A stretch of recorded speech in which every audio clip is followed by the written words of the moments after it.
Praise the lord. ప్రభువైన యేసు నామములో అందరికీ వందనములు.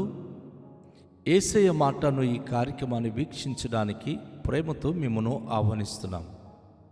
ఈ దినము అపోస్తుల కార్యముల గ్రంథము 16వ అధ్యాయము 6వ వచనం నుండి 10వ వచనం వరకు మనము ధ్యానించుకుందాం.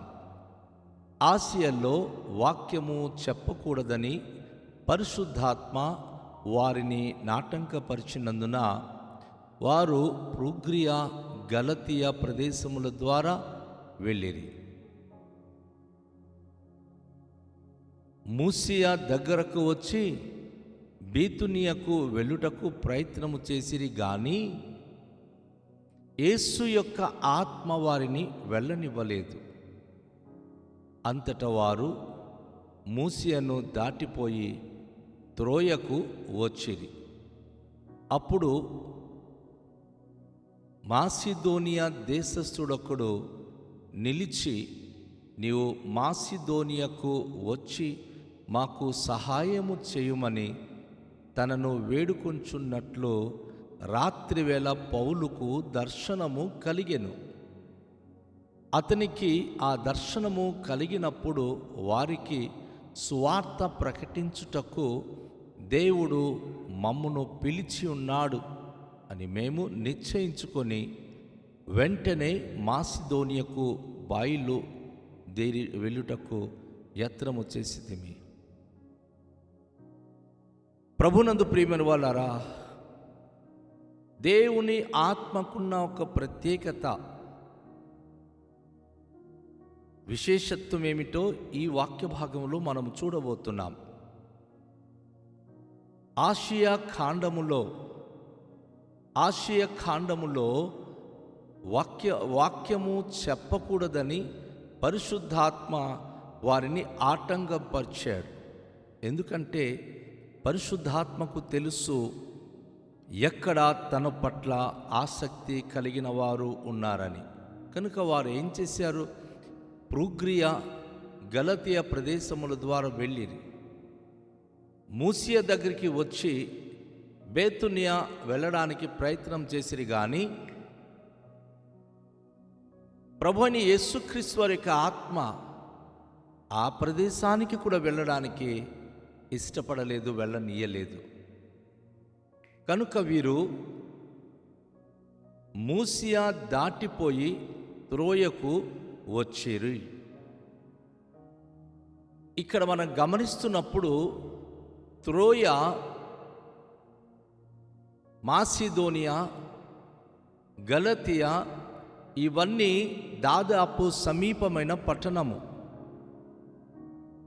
ఈ మాసిదోనియా అనేటటువంటి ఈ ప్రదేశము ద గ్రేట్ అలెగ్జాండర్ యొక్క తండ్రి ఫిలిపు గారు ఆ మాసిదోనియా పట్టణము ఒక ఓడరేవుగా తను రూపొందించి ఆయా ప్రదేశాల్లో ఉన్న పేదవారైనటువంటి వారు చేపలు పట్టడానికి సామర్థ్యవంతమైన కుటుంబాలను మాసిదోనియాకు తోడుకొని వచ్చి వారికి స్థావరం కల్పించి మాసిదోనియా ఒక ఓడరేవుగా ఆయన నిర్మించాడు. అనేక మంది పేదవారు అక్కడ బోట్లను, వారి వలలను అధికారుల దగ్గర ఉండి పనిచేస్తూ వారి తమ జీవనోపాధిని చేసుకుంటున్నారు. ఇక్కడ మనం ఒక విషయాన్ని గమనించాలి. దేవుడు ఎప్పుడు కూడాను ఒక ప్రాంతాన్ని దీవించాలనుకున్నప్పుడు మనం ఎక్కడెక్కడికో వెళతాం అనుకుంటాం, కానీ దేవుడు మాత్రం ఏ ప్రదేశానికి ఆయన రక్షించాలని తీర్మానించున్నాడో కష్టమైన, బరువైన, దూరమైన, భారమైన ఆ ప్రదేశానికే తను ఏర్పరచుకున్న సేవకులకు తోడుకుని వచ్చి సంఘాలను ఉద్భవింపచేస్తాడు. మాసిదోనియా ఒక ప్రత్యేకమైనటువంటి పట్టణము. అది ఫిలిప్ గారు ద్వారా గ్రేట్ అలెగ్జాండర్ యొక్క తండ్రి ద్వారా అనేక మందికి సమకూర్చబడి ఆ పట్టణము అక్కడ డెవలప్మెంట్ చేయబడింది, అభివృద్ధిలోనికి వచ్చింది. వచ్చిన వారు స్వదేశ ప్రాంతం నుంచి, అంటే ఆ పట్టణానికి సంబంధించిన వారు కారు, ఇతర పట్టణాల నుంచి వచ్చి జీవనోపాధి కొరకు అక్కడ జీవిస్తున్నారు. దేవుని యొక్క ప్రణాళిక ఎంత అద్భుతంగా ఉంటుందంటే, దూరభారం నుండి వచ్చిన వారు అనేక దుఃఖ కష్టాలలో వారి కుటుంబాలతో ఎన్నో వేదన బాధ అనుభవిస్తూ ఆ ప్రాంతంలో జీవిస్తున్నారు. వారికి సొంత ఇండ్లు లేదు, సొంత చేపలు పట్టే వలలు కానీ బోట్లు కానీ ఏమీ లేదు. కేవలము ఫిలిప్పు గారు వారికి ఆ ప్రాంతానికి తరలి తీసుకొచ్చినందుకు వారు వేరే వారు వలలలో పనిచేస్తూ, వేరే వారు బోట్లు నడిపిస్తూ, వారికి వచ్చిన దాంట్లో ఎవరి వలలైతే వారు కలిగి ఉన్నారో వారికి ఎక్కువ మొత్తములు ఇస్తూ వారి దగ్గర వీరు ఎంతో కొంత తీసుకుంటూ తమ జీవనాన్ని కొనసాగిస్తున్నారు. దుర్భరమైన జీవితాలు, దుఃఖభరితమైన స్థితి. జాగ్రత్తగా మనం సముద్ర తీర ప్రాంతంలో ఉన్న ప్రజలు గమనించాలి. ఎంత సంపాదించినా ఉన్న కష్టాలు ఉంటూనే ఉన్నాయి, బాధలు ఉంటూనే ఉన్నాయి. వీటన్నిటి నుంచి ఎలా మనం విడుదల పొందుతాం? చాలాసార్లు సముద్రంలో ప్రమాదము జరిగినప్పుడు గంగమ్మ తల్లి ద్వారా నష్టం జరిగిందని, లేకపోతే తుఫాను ద్వారా ఇన్ని భయంకరమైన నష్టములు సంభవించిందని అనుకొని ఊరుకోవడమే తప్ప ఆ పరిస్థితి నుంచి బయటికి దాటడానికి అవకాశము లేని పరిస్థితి. కనుక ప్రభు ఈ యొక్క తిమోతి, పౌలు, శీలలను మీరు మాసిదోనియా ప్రదేశానికి వెళ్ళి అక్కడ ప్రభు గురించి బోధించండి రాత్రివేళ అపోస్తుడైన పౌలుకు ఒక అద్భుతమైన దర్శనము దేవుడు చూపించాడు. ఆ దర్శనమును బట్టి వారు నేరుగా ఆ ప్రాంతానికి వచ్చారు. ఆ దర్శనంలో మాసిదోనియా నుండి కొంతమంది వచ్చి మాకు సహాయము చేయమని అపోస్తులకు వేడుకున్నట్లుగా కలలు కనిపించారు.